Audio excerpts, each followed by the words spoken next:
ایک بچہ میرے پاس آیا جو مدرسہ میں داخلہ لینے کا شدید خواہشمند تھا۔ میں نے اس سے پوچھا، بچے آپ کو قرآن کا کچھ حصہ زبانی یاد ہے؟ بچے نے کہا جی۔ میں نے اس کا امتحان لیتے ہوئے کہا، پھر آپ مجھے 30واں پارہ سنائیں۔ اس نے مجھے 30واں پارہ زبانی سنا دیا۔ میں نے پوچھا، آپ کو سورۃ الملک بھی یاد ہے؟ اس نے مجھے سورۃ الملک بھی زبانی سنا دی۔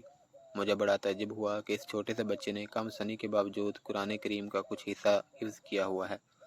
میں نے اسے سورۃ النحل سنانے کو کہا تو اسے وہ بھی یاد تھی۔ جو وہ میرے سوالات کا جواب دے رہا تھا، میری حیرانی بڑھتی جا رہی تھی۔ میں نے سوچا کہ اب اس سے بڑی صورتوں کے متعلق پوچھتے ہیں۔ میں نے کہا، آپ کو سورۃ البقرہ یاد ہے؟ اس نے ہاں میں جواب دیا اور ساتھ ہی کسی غلطی کے بغیر سورۃ البقرہ بھی زبانی سنا ڈالی۔ میں متعجب ہو کر پوچھا، بچے لگتا ہے آپ نے پورا قرآن حفظ کر رکھا ہے؟ اس نے کہا جی۔ یہ سنتے ہی فرط مسرت سے میری زبان سے بے ساہتا سبحان اللہ، ماشاء اللہ، تبارک اللہ کے الفاظ ادا ہونا شروع ہو گئے۔ میں نے اس سے کہا، آپ کل میرے دفتر آ جائیے گا اور ساتھ اپنے سرپرست کو بھی لیتے آئیے گا۔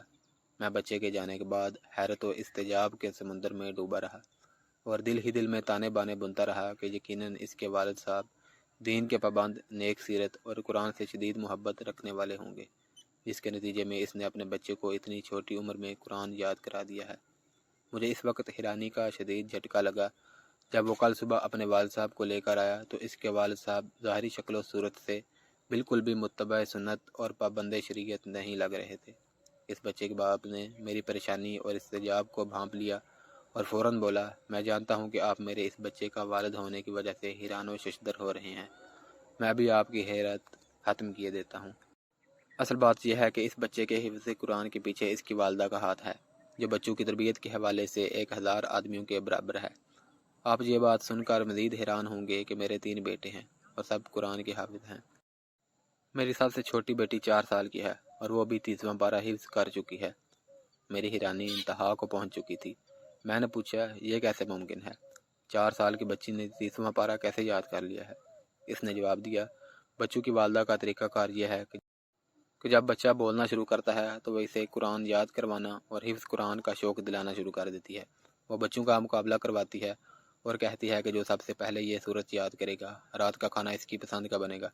جو سب سے پہلے پارہ حفظ کرے گا، ہم ویکینڈ پر اس کی پسند کی جگہ پر جائیں گے۔